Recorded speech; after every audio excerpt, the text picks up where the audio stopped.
Welcome back to the deep dive. Cybersecurity is on the menu this time. And let me tell you, it's a bit of a feast or maybe a famine, depending on how you look at it. You sent over some fascinating articles, though. Recent attacks, vulnerabilities, even a worrying lack of awareness in some areas. It's pretty alarming, for sure, especially when you see the sheer range of targets. Right. Cities, schools, even tech giants getting hit. Feels like no one's immune these days. Exactly. The articles you sent really highlight that. Nobody's off the table. Okay, so let's break it down. We've got these ransomware attacks hitting cities, Coppell, Texas, and then the Minneapolis Park and Recreation Board, libraries, courts. Even the park system was disrupted. It's crazy how something digital can bring everyday life to a halt like that. It really is. And the motivation's shifted, too. Yep. It's not just about stealing data anymore. It's about causing chaos, disrupting services, really impacting people's lives directly. Imagine needing city services or even calling for help and being shut out because of a ransomware attack. It's a scary thought. And it's not just cities either. That article about the Provincetown IB schools, 11 days, their network was down. Students, teachers, everyone relying on technology just cut off. It makes you wonder if cybercriminals are seeing schools as an easier target, you know? It's a real possibility, unfortunately. They might see schools as having weaker defenses, fewer resources for sophisticated security. It's a worrying trend. Okay, so cities and schools. But what about those huge data brokers we hear so much about? That SL Data Services case is terrifying. Over 600,000 sensitive files exposed. This isn't just names and addresses. We're talking employment history, social media profiles, even criminal records. It's a goldmine for identity theft. It's unsettling, for sure. If a company that specializes in data security can have a breach like that, what hope is there for the rest of us? Really raises questions about their practices, the amount of data they collect. Right. And it's not just smaller companies either. Even tech giants like Cloudflare and Verizon are having issues. Cloudflare, they lost more than half their logs for hours. Shows even the most sophisticated systems can have hiccups with massive consequences. Absolutely. And then you've got these alleged breaches at Verizon and AT&T, hackers claiming access to call logs for high-profile people like Donald Trump and Kamala Harris. It suggests a pattern of targeting critical infrastructure, something security experts have been warning about for a long time. It's like a constant arms race, isn't it? Companies trying to stay ahead, but new vulnerabilities popping up all the time. The ProjectSend flaw, those Microsoft software vulnerabilities, the NVIDIA UFM vulnerability, it's never ending. And the fact that some of these are actively being exploited makes it even more urgent. Patching systems, staying ahead of the curve, it's a race against time. So with all this happening, what can the average person actually do to protect themselves? It's a lot to take in. There's a lot you can do, actually. Even small steps make a difference. Think of it like layers of an onion, each one adding protection. We can start with the basics, the outer layer, if you will. Okay, so what's our first line of defense in this cybersecurity onion? Strong passwords and multi-factor authentication. I know it sounds basic, but you wouldn't believe how many people still use weak passwords or reuse the same one for everything. It's like leaving your front door unlocked. And multi-factor authentication adds that extra layer of security. Right. It makes it much harder for someone to get in, even if they do have your password. So strong passwords, multi-factor authentication. Got it. What's the next layer in our onion? Keeping your software updated. Those updates may seem annoying, but they often include security patches. Skipping them is like leaving a welcome mat out for hackers. That makes sense. Okay, so strong passwords, multi-factor, and updates. I'm feeling a little safer already. Anything else? Definitely. Think about employee training and awareness, especially in the workplace. Everyone needs to be aware of phishing scams, social engineering tactics, things like that. The best security system in the world won't help if someone clicks on a malicious link. Right. Human error. That's a tough one. But what if, despite all this, someone still gets attacked? What then? That's where an incident response plan comes in. Knowing who to contact, what steps to take to limit the damage. Having a plan can save you a lot of trouble. Okay, so we've got our onion, strong passwords, multi-factor, regular updates, employee training, and an incident response plan. Not bad, right? It's a good start. But there's one more piece we need to add to this cybersecurity onion, and it's a big one. The supply chain. Ah, yes, that Avanti survey. Only 58% of supply chain managers consider cybersecurity a top concern. That's pretty unsettling, especially with warehouses becoming so much more connected and automated these days. It is. It's a real blind spot. And it's not just data protection. It's the physical security of goods, preventing disruptions to the flow of commerce. And with AI now able to mimic anyone's voice perfectly, those social engineering attacks could become even more convincing. Imagine someone calling a warehouse manager, pretending to be a supplier, and tricking them into giving up sensitive information. It's a chilling thought, and it really highlights the need for increased awareness and security at every level of the supply chain. So, with all these systems and potential weak points, is there any way to truly secure the supply chain? It's a challenge, but not impossible. Companies need to take a layered approach, starting with a thorough risk assessment. Then, a combination of technical controls like firewalls and procedural controls like background checks and security awareness training for employees. And what about third-party vendors? How do you ensure they're meeting those security standards? That's crucial. Companies need to vet their vendors, assess their security practices, include cybersecurity clauses in contracts. You can't just trust them, you have to verify it. Okay, so education, policies, procedures, vendor management, it's a lot of work. It is, but the potential consequences are just too big to ignore.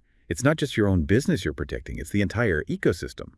One attack can have ripple effects throughout the supply chain. It's a collective responsibility then, isn't it? It really is. We all have a part to play. Speaking of collective responsibility, what about those AI-powered social engineering attacks we talked about earlier? That's something that's really been on my mind. It's a game changer, no doubt. The ability to create these realistic voice clones opens up so many possibilities for scammers and fraudsters.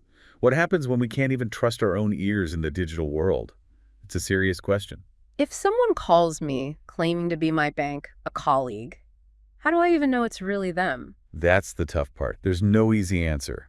But being aware of the potential for these attacks is the first step. Be extra cautious with unsolicited calls, requests for sensitive information. Don't be afraid to ask questions, verify identities, trust your gut. If something feels off, it probably is. So, trust your gut. That's good advice. Reminds us that cybersecurity isn't just about technology, it's about human behavior too. We need to be smart, vigilant, aware of the risks. Well said. And remember, we've only scratched the surface here. From ransomware to data breaches to supply chain security, there's so much more to explore. We've definitely given our listeners a lot to think about. We have, and hopefully a better understanding of the challenges and opportunities in this constantly evolving cybersecurity landscape. Absolutely. But before we move on, I think it's time to dive even deeper into one of the most intriguing and potentially alarming aspects of all this, those AI-powered attacks. Let's peel back another layer of that cybersecurity onion, shall we? Let's do it. AI impersonation, it really is a game changer. Raises the stakes in cybersecurity. Yeah, it's a whole new world, isn't it? I mean, used to be you were wary of a weird email or a strange phone call, but now AI can mimic voices so well, how do we even know who we're talking to anymore? It's the question, isn't it? That whole idea of trust and verification, it's almost like the rules are changing right in front of us. And it's not just those targeted attacks either. Think about disinformation campaigns, manipulating public opinion, even just causing trouble between, friends and family. If you can't trust what you hear, who do you believe? That's a huge point. This tech, it could erode trust on a massive scale. Yeah. It's not just about someone getting scammed. It's about society itself, being undermined. So it's like a double whammy. We've got these attacks getting more sophisticated, hitting systems and infrastructure, and then this whole other threat to trust and authenticity online, a perfect storm almost. It is, yeah. Makes you wonder how we can even fight back against it. Well, the Avanti survey mentioned something called Unified Endpoint Management as a possible solution. What is that exactly? Okay, so Unified Endpoint Management, UEM. It's a way for organizations to manage and secure all their devices from one place. Laptops, phones, tablets, even those IoT sensors out in a warehouse. Think of it like a central control panel, making sure security policies are consistent everywhere. So instead of having a bunch of different security solutions, it's all centralized. Exactly. Better visibility, more control, and you can enforce those security policies across the board. But UEM is just the foundation. We need more layers to our onion, so to speak. Okay, I like the onion analogy. So UEM is the base layer. What else goes in? Well, we talk about strong passwords, multi-factor authentication, keeping software updated. Those are essential, like basic hygiene. Your digital equivalent of washing your hands. Right, the basics. But what about protecting the networks themselves?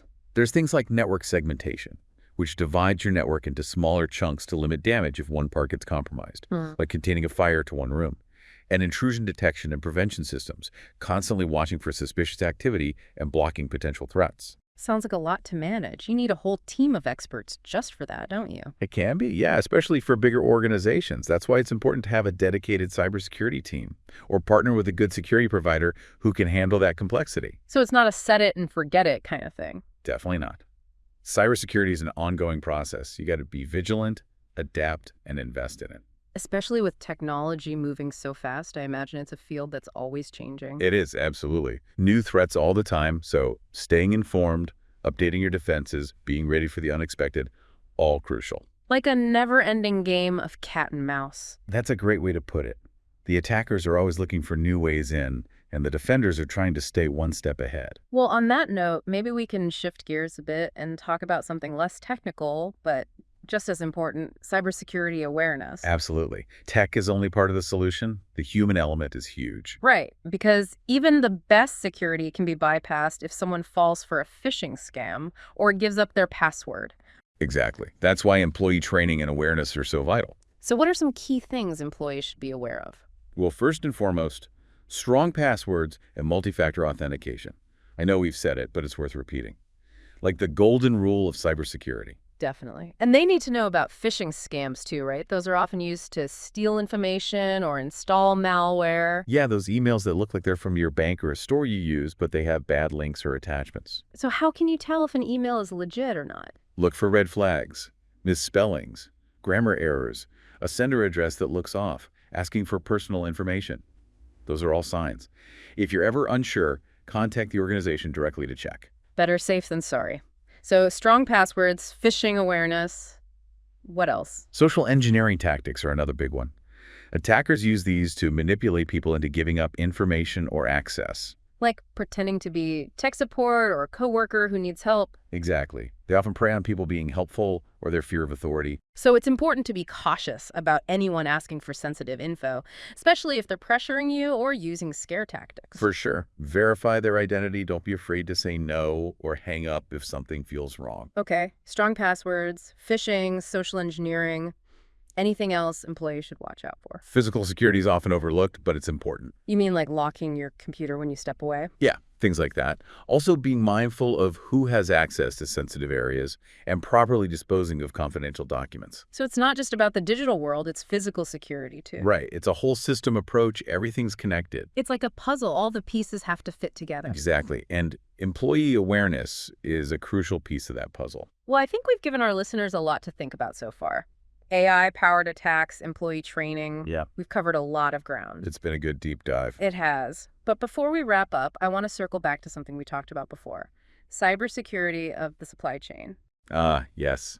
The supply chain, it's often invisible, but it's how our modern world functions, really. Exactly. And we talked about how warehouses are becoming more automated, more connected, which also makes them potential targets. And how a lot of managers in that space still don't see the risk. Right. So what are some concrete steps companies can take to improve their supply chain cybersecurity? First, they need to really understand where they're vulnerable. A thorough risk assessment is essential. Like a security audit. Exactly. Map out the entire supply chain, see how data and goods flow, identify any weak points. And then make a plan to address those weaknesses. Yep. And that plan should have both technical things like firewalls and intrusion detection and procedural things like background checks, access control, security awareness training. And what about those third-party vendors? How do you make sure they're up to par on security? That's a big one. Companies need to carefully vet their vendors, assess their security practices, include cybersecurity clauses in their contracts. You can't just take their word for it. You have to verify. So it's an ongoing process, constantly monitoring and making sure everyone's on the same page. It is, and it's a lot of work, but it's got to be done. Especially since one attack can affect so many others, right? Right. With global supply chains so interconnected, it's a domino effect. That's why collaboration is so important. Companies need to be sharing information about threats and vulnerabilities. So it's not just about competition, it's about collective security. Exactly. We're all in this together. It's really been like peeling back layers of an onion with this one, hasn't it? We started with those basic cybersecurity things, then got into network security, supply chain vulnerabilities, and now with AI, it feels like a whole new level of risk. It is, yeah. We're not just talking about protecting data anymore. It's about our identities, even knowing what's real in a world where tech can mimic anything. It's straight out of sci-fi, but it's really happening. So where do we go from here? How do we even start to deal with this? Well, I think first we have to admit things have changed. We can't keep using the same old ways of verifying and trusting. Got to be more critical, more skeptical. But isn't that a lot to ask? I mean, how can the average person keep up with all this tech stuff? It feels impossible sometimes. I get that. It's easy to feel overwhelmed. But the more we understand about these threats, the better we can protect ourselves. Knowledge is power, as they say. So we all need to become tech experts then. Not necessarily. It's more about having a healthy skepticism, being careful about what you click on, who you trust online, and asking questions. So it's a mindset shift, being more aware of the digital world around us. Exactly. Like learning a new language. It seems tough at first, but with practice, you get fluent. Same with cybersecurity. We need to get fluent in the language of threats and defenses. I like that analogy. And it makes me think, this isn't just on each of us individually, right? It's a collective thing. Absolutely. We've got to talk about these issues, share info, support each other, like a neighborhood watch for the internet, right? Yeah, I like that. A neighborhood watch for the internet, looking out for each other, reporting anything suspicious, working together to make it safer for everyone. Exactly. And it's not just about us. It's our families, communities, even our democracy. People who want to use tech for bad stuff, they're a threat to all of that. You're right. You've hit on something important there, the impact on democracy. With all this disinformation and manipulation online, how can we even make sure people have the right info to make good decisions? That's a tough one. Lots of people are worried about that. There's no easy answer, but I think it starts with education, critical thinking skills, a healthy dose of skepticism. So we need to teach our kids, our families, everyone, how to be smart about what they see online. Can't just take everything at face value anymore. Right. Asking questions, checking sources, looking at different viewpoints, teaching people to think for themselves, basically. Like, we need a whole new set of digital literacy skills for this century. It sounds daunting, though. Where do we even begin? It can seem like a lot, but there are resources out there. Organizations that focus on digital literacy, media literacy, online courses, workshops, tons of articles and videos to help people learn these skills. So yeah, the challenges are real, but there are ways to tackle them. We just have to be proactive, willing to learn and change with the times. I agree. And it's not just about avoiding the bad stuff. It's about using tech for good, too. That's a good point. Technology is a tool. It can be used in all sorts of ways. It's up to us to use it responsibly. Definitely. We need to think about the consequences of what we do online and work towards a digital world that benefits everyone. Well, that's a great note to end on, I think. It's been quite a journey, this deep dive into cybersecurity. Right. We've seen the threats, but also the potential solutions. It has been fascinating, and I hope it's given our listeners the tools they need to take control of their digital lives, to be part of making the online world a safer and more trustworthy place. I think it has. So until next time, stay curious, stay vigilant, and stay safe out there. And keep asking those questions. Never stop learning. It's important for all of us. And that is your deep dive for this week. Thanks for joining us, and we'll see you next time.